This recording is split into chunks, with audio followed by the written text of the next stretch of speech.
Ladies and gentlemen, the American jury and Bulldog Nation, I haven't done a history video in a while, and I caught today's day in history and saw that today in history, the Battle of Fort Sumter started. And there are so many interesting facts about the Battle of Fort Sumter that I wanted to share them with you for those of you that don't know them or you just love history.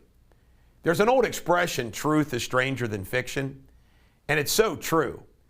And one of the things that I love about history are the stories.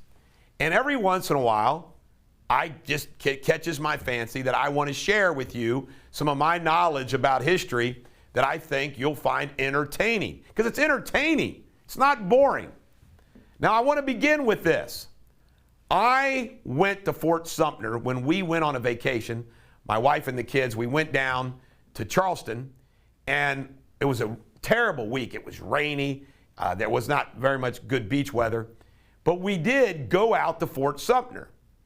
And what blew me away is how far out in the bay Fort Sumter was. And I'm thinking to myself, we walked around on it, and I thought to myself, I couldn't believe that they could hit Fort Sumter from South Carolina with mortar shells. I mean, I was like, wow, because Fort Sumter literally sits out in the middle of the ocean. Now, here is some history that I want to share with you. Lincoln, when he got to the White House, you need to understand this to paint this picture. States were seceding before he even got to the White House. They started seceding after his election. True story. When Lincoln walked in to the Oval Office to take a look at his assignments, on his desk was information about Fort Sumter, and Lincoln had to decide whether or not to surrender it, refurbish it, resupply it. What was he going to do? He had to make that decision because it was a federal outpost.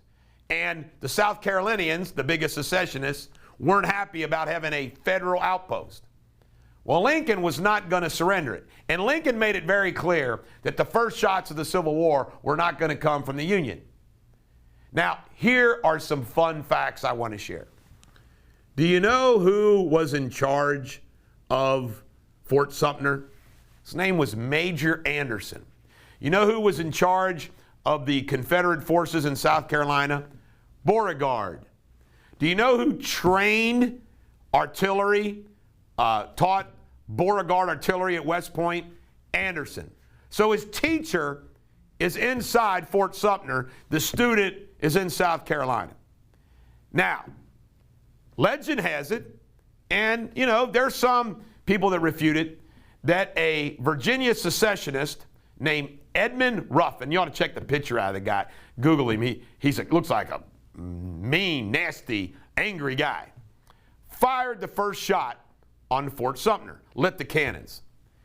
Well, they bombarded it all day, and you can't make this up.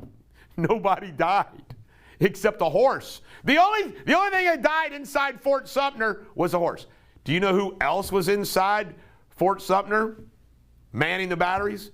Abner Doubleday. Yes, that guy who's given credit for starting baseball. Abner Doubleday was inside Fort Sumter. So after they bombarded it, Anderson surrendered the fort to Beauregard. Now let's fast forward all the way to the end of the war. As soon as Edmund Ruffin heard about the surrender of Robert E. Lee and the Confederacy surrendering, Edmund Ruffin shot himself. First shot, could argue it's the final shot. Isn't that amazing? It's just absolutely amazing history. The Battle of Fort Sumter began today. It only lasted one day. This is the Bulldog. Every dog has their day. I hope you enjoy history as much as I do.